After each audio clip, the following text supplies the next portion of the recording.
Welcome to the Slop Temple. We pray this video helps. You start by freeing resources. Close background apps and reboot your iPhone to clear RAM and GPU buffers. Once done, open App Store and install the latest Roblox update, then check iOS settings for system updates. Updates include performance fixes.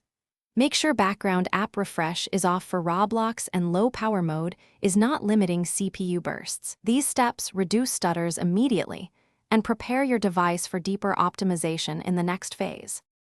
Now you dive into Roblox settings. Switch graphics mode to manual settings stick, then drop quality to between 1 and 3 to cut GPU load.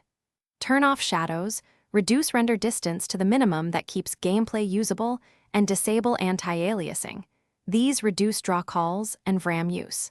If the game or device exposes GPU rendering options, enable them, and cap frame rate to a stable number like 30 or 60 to avoid fluctuation-induced stutter.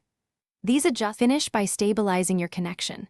Switch to 5 GHz Wi-Fi or a less congested network and avoid crowded public Wi-Fi. If you're still lagging, clear Roblox cache or reinstall the app to remove corrupted local files. This often fixes lingering freezes. Test with mobile data or another device to rule out ISP or server problems. If none of these work, contact Roblox support with device model, iOS version, and a short recording. One key troubleshooting tip: always test on a different network to isolate local issues.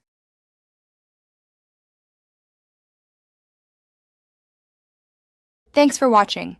Consider subscribing if we helped you.